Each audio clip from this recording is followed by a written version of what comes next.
একজন মানুষ যার সম্বল ছিল সামান্য,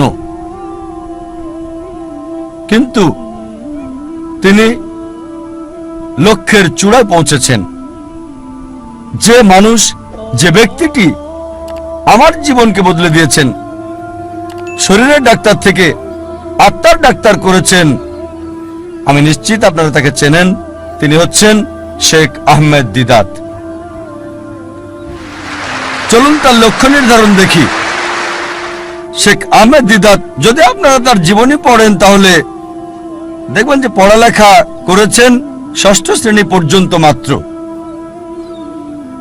তার কারণ ছিল সাংসারিক অভাব, বাধ্য হয়ে পড়ালেখা ছেড়ে দেন তিনি। 6ষ্ঠ শ্রেণী পাশ করার পর লেখাপড়া ছাড়তে বাধ্য হলেন।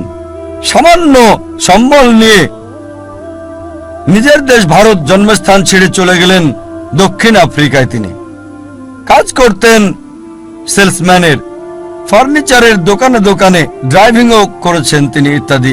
আর দক্ষিণ আফ্রিকায় থাকাকালীন তিনি নিয়মিত খ্রিস্টান মিশনারিদের বিড়ম্বনার শিকার হতেন, যারা বলতো ইসলাম একটা অনুপযোগী ধর্ম, নির্দয় ধর্ম। তারা ইসলামকে আক্রমণ করত। আর যেহেতু হ্যারাসমেন্টের শিকার, তার মনে একটা ইচ্ছা আসলো, ইসলামের বিরুদ্ধে সব অভিযোগের আমি উত্তর দিতে চাই সেই সব খ্রিস্টান মিশনারিদের। এই খ্রিস্টান মিশনারিদের ইসলামের বিরুদ্ধে বলার উপযুক্ত জবাব দিতে চাই। চিন্তা করেন, 6ষ্ঠ শ্রেণী পর্যন্ত পড়া একজন মানুষ, তবে অবশ্যই আল্লাহর উপর ভরসা ছিল। তিনি চেষ্টা করেছেন। একটা বই তাকে বেশ নাড়া দিয়েছিল, ঘরের মধ্যে ময়লা জমে থাকা একটা বই। এই বইটা তাকে নাড়া দিয়েছে, যেটার নাম ইজারুল হক, সত্যের প্রকাশ, লেখক মাওলানা রহমতুল্লাহ কিরানবী। আর ওই বইয়ে লক্ষ্যের নির্দেশনা পান। এভাবে শুরু করেছিলেন আর 40 বছর ধরে সংগ্রাম করেছেন। তিনি চ্যালেঞ্জ করেছেন খ্রিস্টান ধর্মের রথী মহারথীদের। চিন্তা করেন, 6 পাস একজন মানুষ 40 বছর সংগ্রাম করেছেন, পৃথিবীর সেরা খ্রিস্টানদের সাথে চ্যালেঞ্জ করেছেন। এমন একটা ঘটনা 1986 সালে তিনি বিতর্ক করেছিলেন পাদ্রী জিমি সোয়াগাটের সাথে। আর 80-র দশকে এই জেমি সোয়াগাট ছিল 1 নাম্বার, সবচেয়ে ক্ষমতাধর, সবচেয়ে বিখ্যাত খ্রিস্টান টিভি বিতার্কিক।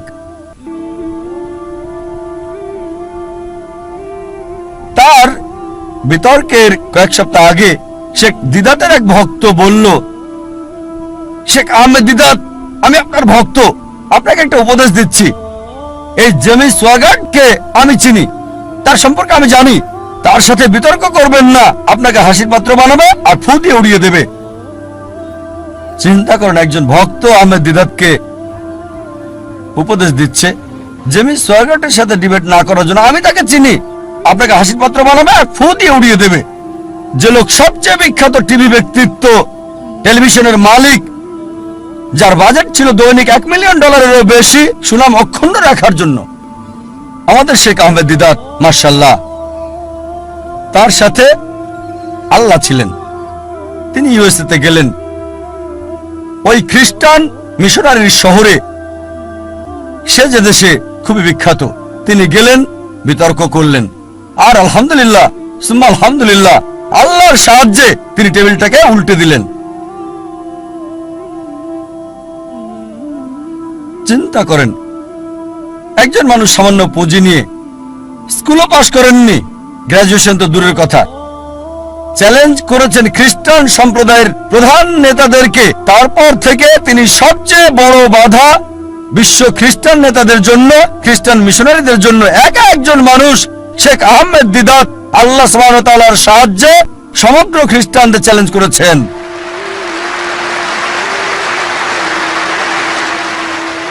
এবার তার লক্ষ্য নির্ধারণ দেখি। 1 নাম্বার হচ্ছে ইসলামিক। প্রথমে এটা কি ইসলামিক ছিল? কোরআন এবং সহিহ হাদিস মোতাবেক এটা কি আল্লাহ এবং রাসূলের জন্য ছিল? স্বাভাবিকভাবে হ্যাঁ ছিল। এ কারণেই তিনি লক্ষ্য অর্জন করেছিলেন। দ্বিতীয় হচ্ছে, এটা কি নির্দিষ্ট ছিল? হ্যাঁ, তার লক্ষ্য নির্দিষ্ট ছিল। আমি ইসলামের বিরুদ্ধে অভিযোগের উত্তর দিতে চাই, এটা ছিল নির্দিষ্ট। যথাযথ জবাব দিতে চাই। অমুসলিমদের মন থেকে ইসলাম সম্পর্কে ভুল ধারণাটা সরাতে চাই আমি। তৃতীয় বিষয় হচ্ছে, এটা কি লাভজনক ছিল, কল্যাণকর ছিল? তিনি আখিরাতের লাভ চেয়েছেন, আর ইনশাল্লাহ ইনশাল্লাহ আল্লাহ তাকে জান্নাত দেবেন ইনশাল্লাহ। কিন্তু আখিরাতের কল্যাণের পাশাপাশি দুনিয়াতেও সম্মান পেয়েছেন। দেখেন, ষষ্ঠ শ্রেণী পাস একজন মানুষ 1986 সালে মুসলিম বিশ্বের নোবেল পেলেন মানবতার সেবায়। বাদশাহ ফয়সাল পুরস্কার তাকে দেওয়া হয়েছিল। ষষ্ঠ শ্রেণী পাস লোক, তিনি পুরস্কারের জন্য করেননি। হয়তো পেয়েছেন $200, সেজন্য করেননি। পুরস্কারটা ছিল হয়তো স্বর্ণ, সেজন্য করেননি। তিনি করেছেন আল্লাহ এবং রাসূলের জন্য। আল্লাহ আখিরাতে পুরস্কার দেবেন, এই দুনিয়াতেও লাভজনক। তারপর এটা কি তীক্ষ্ণ ছিল, যথাযথ ছিল? খুবই তীক্ষ্ণ, যথাযথ সময়ে তার কৌশল সবকিছু যথাযথ ছিল। যখন খ্রিস্টান মিশনারিরা মুসলিমদের বদনাম করত, আমাদের অবস্থান ছিল যখন একেবারে নিচে। এই মানুষ শেখ আহমেদ দিদাত হাজার হাজার তরুণকে অনুপ্রাণিত করেছিলেন, এবং আমাকেও। অন্তত আমরা মাথা উঁচু করে দাঁড়াতে পারি ভালোভাবে। তারপর এটা কি পরিমাপযোগ্য? হ্যাঁ। তিনি কি করলেন? খ্রিস্টান মিশনারিদের লেখা বইগুলো সংগ্রহ করলেন, যেগুলো ছিল ইসলামের বিরুদ্ধে লেখা, যেমন জন গিলক্রিস্ট, এইসব বই, জেমস সোগার্ট, আর সেগুলো উত্তর দিলেন। যখন তারা কোরআন এবং ইসলামকে আক্রমণ করত, তিনি জবাব দিতেন তাদের বাইবেল থেকে। কোরআনের আয়াতগুলো সেগুলোর উপরে প্রয়োগ করতেন আর ফলাফল পেতেন পরিমাপযোগ্য। এরপর তার নিয়ত কি ছিল? বিখ্যাত হওয়া নিয়ত ছিল না। বাদশাহ ফয়সাল পুরস্কার পাওয়াটা উদ্দেশ্য ছিল না। নিয়ত ছিল আল্লাহ এবং তার রাসূলের সন্তুষ্টি অর্জন। তারপর ধারাবাহিকতা ছিল? হ্যাঁ ছিল। চিন্তা করেন, তিনি সংগ্রাম করেছেন 40 বছর। তার ইতিহাস পড়লে দেখবেন তার অফিসটা ছিল ছোট্ট একটা ঘর। আর আমাদেরকে বলেছেন সাদা কালো 1000 পাম্পলেট ছাপানোর আগে তাদের মিটিং করতে হতো। চলো মিটিং করি, 1000 সাদা কালো পাম্পলেট আমরা ছাপাতে পারবো কিনা। মাশাআল্লাহ, ধারাবাহিক লক্ষ্যে পৌঁছার আগ পর্যন্ত সংগ্রাম করেছেন। উইলমা রুডলফ এবং শেখ আহমেদ দিদাতের মধ্যে যে পার্থক্য দেখি, তা হলো উইলমা রুডলফের দূরদর্শিতা ছিল না। এই পৃথিবীতে অনেক মূল্য, কিন্তু শেখ আহমেদ দিদাত ছিলেন দূরদর্শী। আর এটা ছিল আখিরাতের জন্য। ইনশাআল্লাহ আল্লাহ তাকে পুরস্কার দেবেন আখিরাতে, দুনিয়াতেও তাকে পুরস্কার দিয়েছিলেন।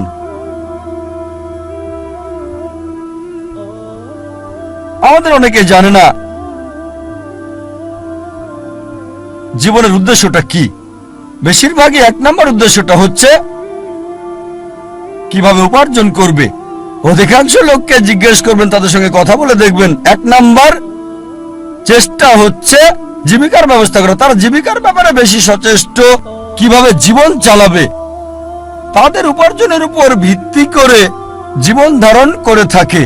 তারা কি খাবে, কি পড়বে, কোথায় বাস করবে, কোন স্কুলে পড়াশোনা করবে, কোন স্নাতক ডিগ্রি নেবে, সবকিছু উপার্জনকে ঘিরেই হচ্ছে। আর এরা চিন্তা করে যে যদি বেশি টাকা উপার্জন করতে পারে তাহলে জীবনের লক্ষ্য অর্জন করে ফেলেছে। যেমন আমি যথাযথ হওয়ার উদাহরণ দিলাম। আমাদের অধিকাংশই কি করি? পাখির চোখ নিশানা না করে কি করি? আমরা শূন্যে গুলি করে দিই, আর চারপাশের বিষয়গুলো টেনে আনি নিশানা ছাড়াই গুলি করে দেই। কোনো একটা বিষয়ে গ্রাজুয়েশন করি, তারপর যখন বলা হয় কেন এই কোর্স নিয়েছো তুমি? ও, আমি তো ভাবিনি। তারপর বিশেষত্ব খোঁজে, আরো বেশি বিশেষত্ব খোঁজে, তারপর চেষ্টা করে, যাচাই করে কেন এই কোর্স নিয়েছে। দেখবেন লোকে প্রথমে চিন্তা করে কত উপার্জন করবে, আর উপার্জনের ভিত্তিতে সে সিদ্ধান্ত নেয় কিভাবে তাদের জীবন যাপন করবে। এটা শূন্যে গুলি ছোঁড়ার মতো, আর পাখির চোখে নিশানা করার চিন্তা করা। প্রথমে দেখতে হবে আমাদের কেন্দ্র কোনটা, কোনটাকে ভিত্তি করে আমাদের জীবন আবর্তিত হচ্ছে। বিভিন্ন মানুষের ভিন্ন ভিন্ন কেন্দ্র রয়েছে। কিছু লোক তারা আত্মকেন্দ্রিক, সবকিছুতে নিজেদের কথা ভাবে, পৃথিবীর অন্য মানুষকে নিয়ে কোনো মাথা ব্যথা নেই, নিজেদের নিয়ে তারা ব্যস্ত থাকে। কিভাবে জীবনযাপন করবে অন্যদের নিয়ে চিন্তা করার সময় নেই, তারা আত্মকেন্দ্রিক। কিছু লোক পরিবার কেন্দ্রিক, তাদের সারা জীবন পরিবারকে ঘিরেই কেটে যায়। তারা যে কোনো নিয়ম ভাঙতে বা গড়তে প্রস্তুত, হোক সেটা সঠিক কিংবা ভুল, পরিবারকে সুখী করতে। তাদের মূল উদ্দেশ্যটা হচ্ছে পরিবারকে খুশি করা। কেউ হয়তো পিতামাতা কেন্দ্রিক, কিছু হয়তো পরিবার কেন্দ্রিক, স্ত্রী কেন্দ্রিক বা স্বামী কেন্দ্রিক, কেউ হয়তো সন্তান কেন্দ্রিক। দেখবেন কিছু লোক পিতামাতাকে খুশি করার জন্য যে কোনো কিছু করতে পারে। তাদের জীবনের সব নিয়ম কানুন পিতামাতার পছন্দ অপছন্দের ভিত্তিতে হয়। আল্লাহ কোরআনে বলেছেন, সূরা লুকমান অধ্যায় 31 আয়াত 14, যে আমি মানুষকে নির্দেশ দিয়েছি পিতামাতার সাথে সদ্ব্যবহার করতে। অনেক কষ্ট সহ্য করে মাতাকে গর্ভে ধারণ করেছে, অনেক কষ্ট সহ্য করে তাকে জন্ম দিয়েছে। ঠিক তারপরে আয়াত সূরা লুকমান অধ্যায় 31 আয়াত 15 বলছে, যদি তোমার পিতামাতা চেষ্টা করে, জিহাদ করে, চেষ্টা আর সংগ্রাম করে তোমাকে বাধ্য করে আল্লাহ সুবহানাহু ওয়া তাআলা ছাড়া অন্য কারো ইবাদত করতে, যে বিষয়ে তোমার কোনো জ্ঞান নেই, তাদের মানবে না, তবে তাদের সাথে থাকো ভালোবাসা আর মমতা দিয়ে। তার মানে আমাদের স্রষ্টা বলেছেন পিতামাতাকে ভালোবাসতে, মানতে হবে, কিন্তু স্রষ্টার বিরুদ্ধে যেতে বললে, আল্লাহ এবং তার চূড়ান্ত নবীর বিরুদ্ধে যেতে বললে তাদের মানবে না। তারপরও তাদেরকে ভালোবাসো, সহানুভূতি দাও। সীমানা আছে। কিছু মানুষ স্বামী বা স্ত্রী কেন্দ্রিক, তারা স্ত্রীদেরকে খুশি করতে চায় বা স্বামীদেরকে খুশি করতে চায়। আর ধরেন কারো স্ত্রী খুবই দামি ডায়মন্ড নেকলেস চাইল, তার দেওয়ার সামর্থ্য নেই, সে কি করলো? ভিক্ষা করলো, ধার করলো বা চুরি করলো, আর ওই ডায়মন্ডের নেকলেসটা স্ত্রীর জন্য কিনে আনলো। তার লক্ষ্য স্ত্রীকে খুশি করা। কিছু লোক সন্তান কেন্দ্রিক, সন্তানদের খুশি করতে চায়। অনেক সময় দেখা যায় হয়তো কারো ছেলে বিদেশে গিয়ে লেখাপড়া করতে চায়, সে যে বিষয়ে ভর্তি হতে যাচ্ছে সেটা অপ্রয়োজনীয়, এটা তাকে দুনিয়াতেও সাহায্য করবে না, আখিরাতেও সাহায্য করবে না। তারপর কারণ ছেলে বিদেশে পড়তে চায়, এই লোক সম্পত্তি বন্ধক রাখে এবং ছেলেকে আমেরিকাতে পাঠায় আর বলে আমার ছেলে তো আমেরিকায় পড়ছে, যদিও তার লক্ষ্যটা হচ্ছে সে ছেলেকে আমেরিকাতে পড়াবে। আসলে উদ্দেশ্যটা কি? জীবনটা কোন কেন্দ্রিক? কিছু লোক যারা হচ্ছে সমাজ কেন্দ্রিক, আমরা জানতে চাই আমাদের পরিবারের বাইরের লোকজন কি চিন্তা করে, এভাবে পুরো জীবনটা সমাজ কেন্দ্রিক হয়ে যায়। কিছু লোক প্রতিবেশী কেন্দ্রিক, প্রতিবেশীর সাথে প্রতিযোগিতায় লিপ্ত। একটা গল্প মনে পড়ে গেল। একসময় একজন ফেরেশতা এসে এক লোককে বলল, আমি তোমার উপর খুশি, তুমি যা চাইবে আমি তোমাকে তাই দেব, তবে একটা শর্ত, যা তুমি চাইবে আমি তোমাকে সব দেব, তবে তোমার প্রতিবেশীকে দেব তার দ্বিগুণ। লোকটা বলল, একটা রোলেক্স ঘড়ি আমার চাই। ফেরেশতা তাকে রোলেক্স ঘড়ি দিয়ে দিল। প্রতিবেশী দুটো রোলেক্স ঘড়ি পেল। লোকটি বলল, একটা মার্সিডিজ গাড়ি আমার চাই। ফেরেশতা তাকে মার্সিডিজ গাড়ি দিল। প্রতিবেশীকে দুটো মার্সিডিজ দিল। লোকটি বলল, একটা সুন্দর বড় বাংলো চাই। ফেরেশতা তাকে সুন্দর বড় বাংলো দিল। তার প্রতিবেশীকে দেওয়া হলো দুটো সুন্দর বড় বাংলো। লোকটি পরে বলল, দয়া করে আমার শেষ ইচ্ছাটা তুমি পূরণ করে দাও। কি সেটা? আমার একটা চোখ তুমি নষ্ট করে দাও, যাতে কিছু আমি চোখে না দেখতে পাই।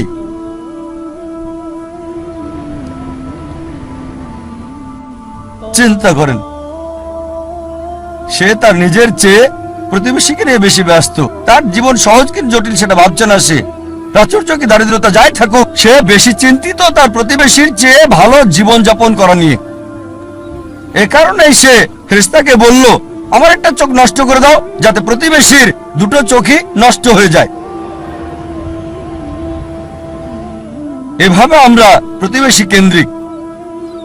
নিজে সুখী কিনা ভাবছে না, দেখতে পারবে কিনা সেটা ব্যাপার না। যেহেতু প্রতিবেশী সম্পূর্ণ অন্ধ হবে, তাই একটা চোখ হারাতে কোনো আপত্তি নাই। প্রতিবেশী কেন্দ্রিক। কিছু লোক বন্ধু কেন্দ্রিক, কিছু আবার শত্রু কেন্দ্রিক। তারা বেশি চিন্তিত তার শত্রু কি করছে সেটা নিয়ে। শত্রু কি চিন্তা করছে আমার ব্যাপারে তা নিয়ে পরিকল্পনা করে। শত্রু যদি এটা করে, আমি ওটা করব। সব সময় সারা জীবন চিন্তা করে এভাবে শত্রুরা কি করছে। এটা আপনি পাবেন বিভিন্ন ক্ষেত্রে। ব্যবসায়ী চিন্তা করছে তার শত্রুর ব্যাপারে, ছাত্র চিন্তা করছে শত্রুর ব্যাপারে। তারা যা চিন্তা করে তার প্রতিরোধ চিন্তা করে। শত্রু যা চিন্তা করছে তার প্রতিরোধমূলক চিন্তা। বেশিরভাগ সময় তারা কাটায় শত্রুর মোকাবেলার চিন্তা করে। তাদেরকে একটা সুন্দর শান্তির উপদেশ দিতে চাই, যা আমি অনুসরণ করি। যদি কেউ আপনার দিকে পাথর ছুঁড়ে মারে, নিজেকে এতটা উঁচুতে নিয়ে যান যাতে পাথর আপনাকে ছুঁতে না পারে। কেউ আপনার দিকে ঢিল ছুঁড়ে মারলে নিজেকে এমন উঁচুতে নিয়ে যান যাতে পাথর আসতে না পারে। তাহলে প্রতিযোগিতার প্রশ্ন আসবে কি করে? আপনার বিরুদ্ধে শত্রুর পরিকল্পনার সুযোগ আসবে কি করে? আরেকটা উপদেশ, যদি কেউ ইট ছুঁড়ে মারে আপনার দিকে, সেই ইট দিয়ে ঘর তৈরি করেন আপনি। স্কুলে শিখতাম মার্শাল আর্ট, কেরাতি, জুডো। যদি বড় কেউ আপনাকে ধাক্কা দেয়, কি করতে হবে? সাইড স্টেপ নিতে হবে। তার শক্তি কাজে লাগিয়ে তাকে ফেলতে হবে, তার শক্তির ব্যবহার। কেউ যখন আপনাকে ইট মারবে, সেই ইট দিয়ে ঘর তৈরি করেন। কিছু লোক সুনাম কেন্দ্রিক। তারা সুনাম চায়, মূল উদ্দেশ্য খ্যাতি পাওয়া। যে কোনো অনৈতিক কাজ করতে প্রস্তুত, নিয়মকানুন বিসর্জন দিতে পারে। কিছু লোক তারা হচ্ছে ভোগবাদী। তারা সম্পদ কেন্দ্রিক। সব সময় চিন্তা করে অর্জন কি, কত সম্পদ করেছে, তারা কি পড়ে। আর এটা কমন, খুবই কমন মানুষের মধ্যে, বিশেষ করে ধনীদের মধ্যে। বন্ধুদের সাথে দেখা হলে গল্প শুরু করে, কোন ব্র্যান্ডের ঘড়ি পরেছো? এটা কি ট্যাগ হিউর নাকি ওমেগা? ও, এটা রোলেক্স। ফিতাটা কিসের? আয়রনের নাকি চামড়ার? বেসালটা কি? ও, কোন ধরনের ডাল? Gold plated, diamond stone? ও, কারুকাজ করা, পার্টি ফিলিপ।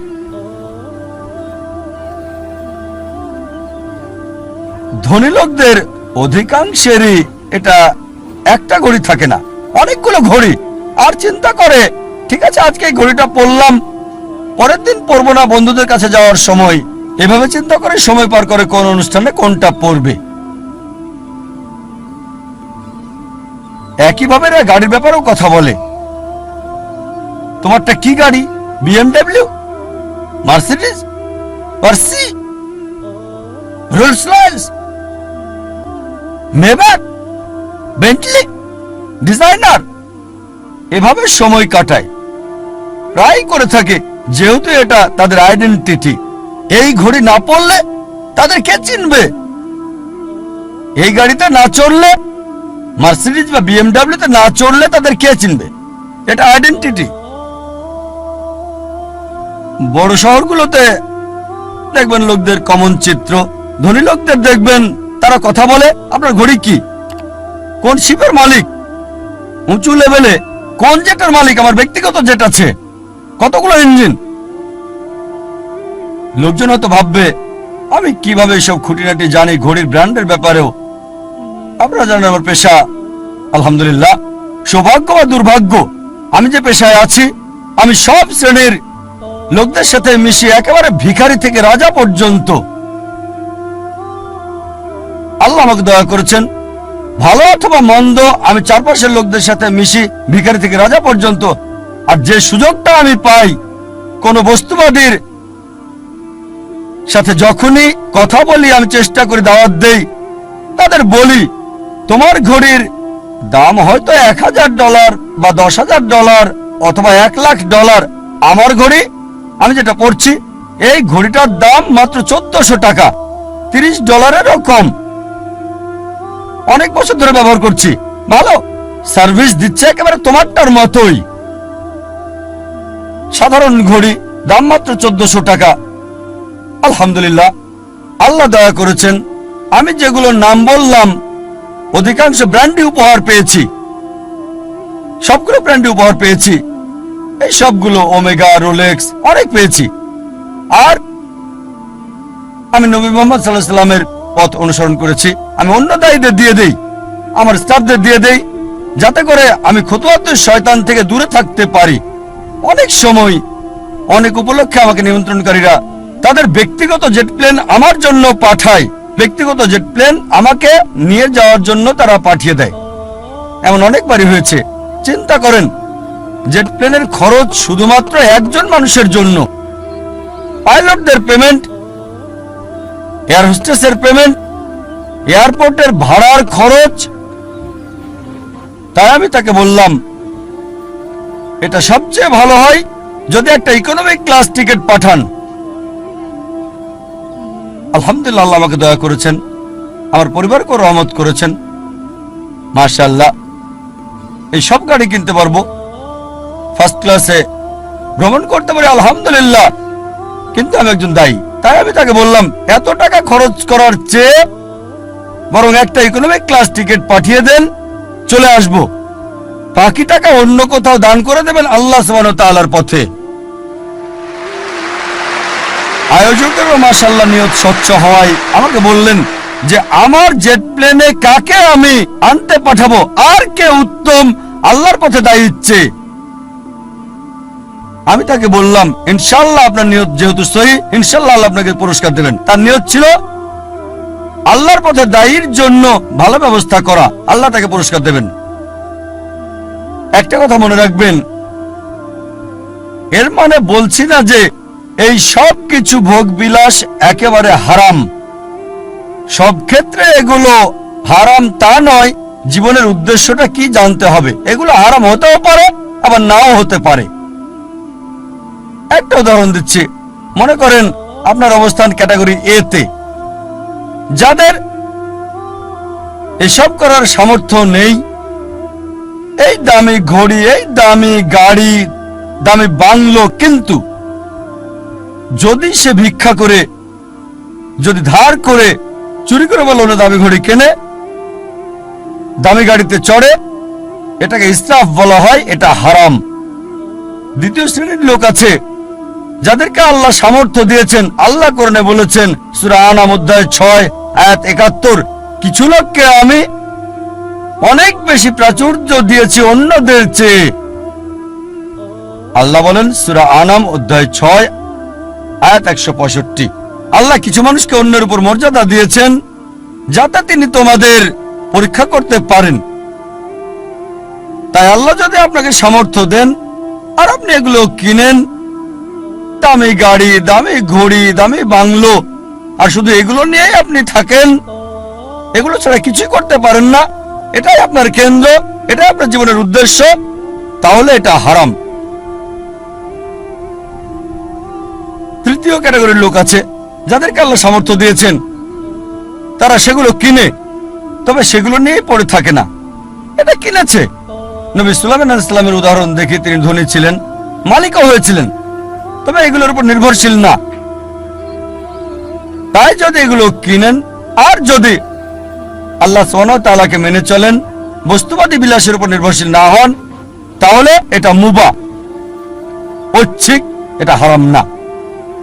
তবে সবচেয়ে উত্তম চতুর্থ ক্যাটাগরি যাদের আল্লাহ সামর্থ্য দিয়েছেন আর তারপর সেগুলো ব্যবহার করে না, এগুলো কিনে না। প্রিয় নবীজি মুহাম্মদ সাল্লাল্লাহু আলাইহি ওয়াসাল্লামের মতো। আমাদের প্রিয় নবী মুহাম্মদ সাল্লাল্লাহু আলাইহি ওয়াসাল্লামের ক্ষমতা ছিল, সুনাম ছিল, আধিপত্য ছিল। সে সময় তিনি রাজা হতে পারতেন, সারা পৃথিবীর সব ধন সম্পদের মালিক হতে পারতেন, অথচ যখনই কোনো পুরস্কার পেতেন অনেক সময়, প্রায় সময় তিনি তার সাহাবীগণকে সেগুলো দিয়ে দিতেন।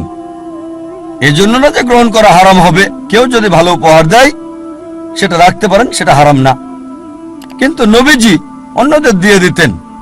চতুর্থ ক্যাটাগরি আল্লাহ সামর্থ্য দিয়েছেন আর সেগুলো ব্যয় করে আল্লাহ সুবহানাহু ওয়া তাআলার পথে।